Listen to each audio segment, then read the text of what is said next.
Halo teman-temanku semuanya, dimanapun kalian berada. Semoga teman-teman selalu dalam keadaan yang sehat dan selalu dimudahkan dalam mencari rezeki. Berjumpa kembali dengan channel Ruang Imajinasi, channel yang berisikan tentang konten cerita romantis yang diberi latar belakang berupa video pemandangan alam. Pada kali ini di hari Sabtu tanggal 13 Desember tahun 2025. Kali ini saya menghadirkan part keempat ya teman-teman. Jadi saya ingatkan pada teman-teman untuk membaca cerita sebelumnya agar tahu dan jelas sama alur ceritanya. Kisah ini bermula sewaktu sore hari Angga dan keluarganya mendapat kabar bahwasanya Tika akan pulang bersama suaminya.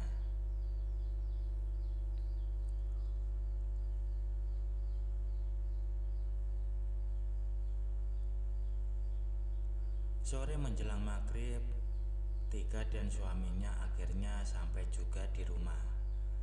Angga yang baru selesai mandi langsung menghambur mendatangi keduanya, lalu bersalaman dan mencium tangan mereka. Tika masih saja cantik seperti dahulu, sedangkan Aryo masih saja tampan dan gagah seperti dulu saat mereka pertama kali ketemu. Rencananya mereka mau mendatangi acara nikahan keluarga pamannya. Sebenarnya Ibu Angga sudah cerita padanya kalau pamannya minta bantuan pada keluarga untuk bisa datang semuanya.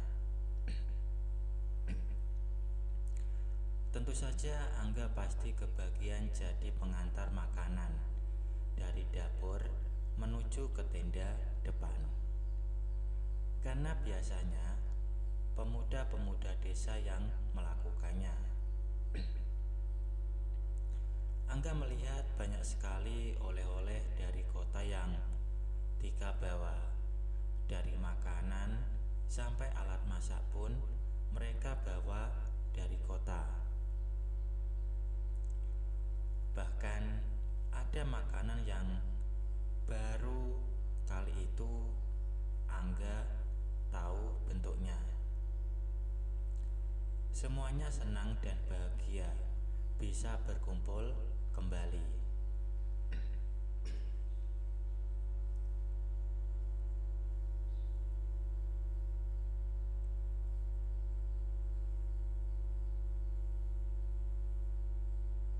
Selepas maghrib, Angga dan Aryo duduk santai di teras depan rumah.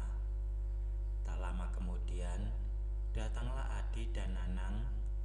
Yang Angga lihat, pakaian mereka masih sama seperti yang ia temui tadi siang.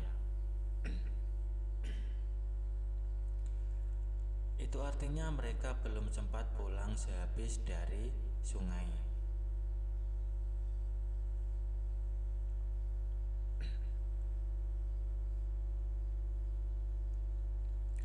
Sekitar jam 9 malam mereka bubar.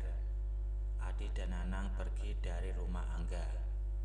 Sebenarnya mereka mau mengajak Angga untuk pergi ke warung kopi yang ada di pojok desa. Tapi Angga menolaknya.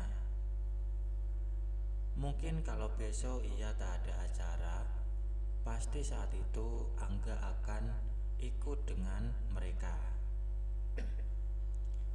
Setelah selesai mengunci pintu depan, Angga kemudian masuk ke dalam kamar yang ditempati oleh ibunya.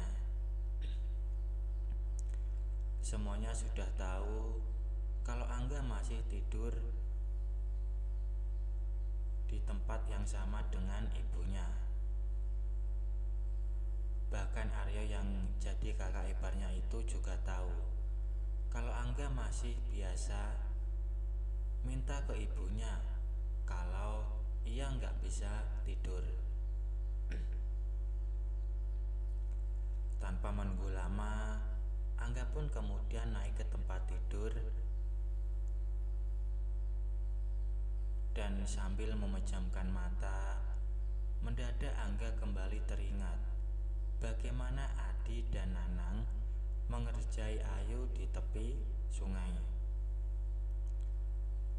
Angga hanya bisa membayangkan saja bagaimana perasaan teman perempuannya itu. Entah kenapa ia jadi penasaran karena Angga melihat Adi dan Nanang seperti menyukai sekali apa yang mereka lakukan pada Rahayu.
kegiatan di rumah pamannya terlaksana dengan lancar.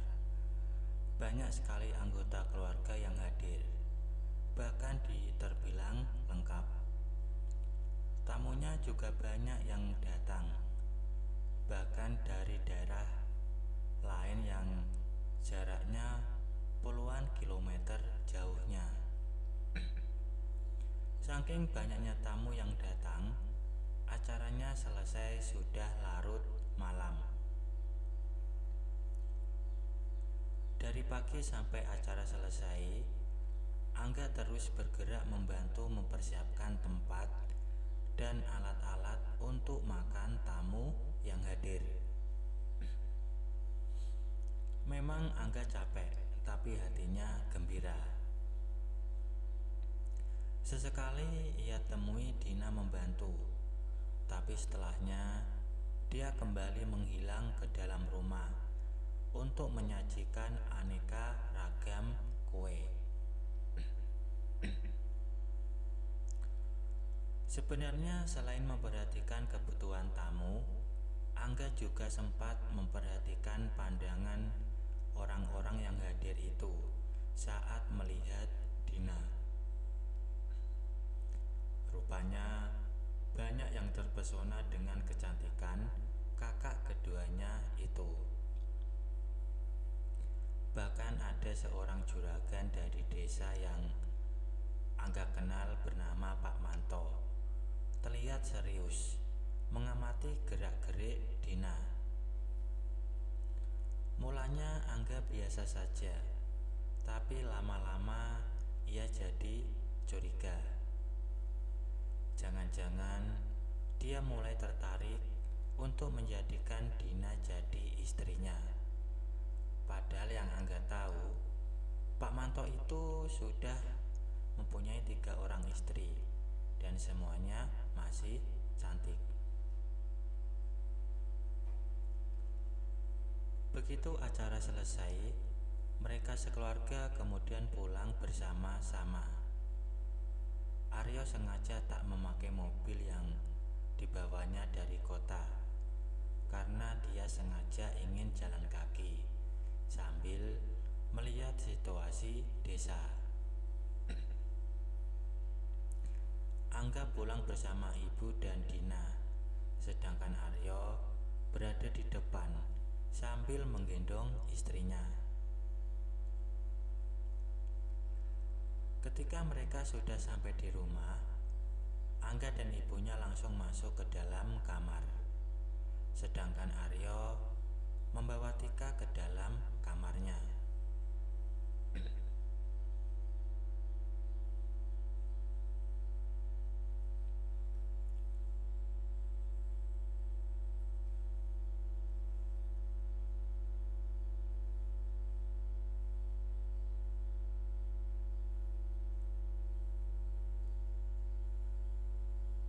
Setelah di dalam, mereka pun akhirnya ngobrol sebentar. Dan karena melihat ibunya yang merasa kecapean, Angga pun menawarkan diri untuk memijat ibunya.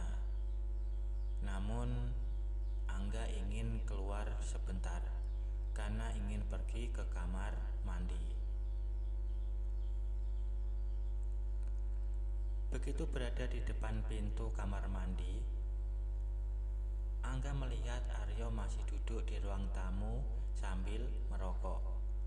Mungkin ia belum bisa tidur. Tanpa peduli, Angga terus berjalan ke belakang karena rasanya air besarnya sudah mau keluar. Setelah buang air, ia pun kemudian masuk ke dalam rumah.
Baik teman-teman, mungkin cukup sampai di sini dulu untuk cuplikan cerita yang bisa saya berikan.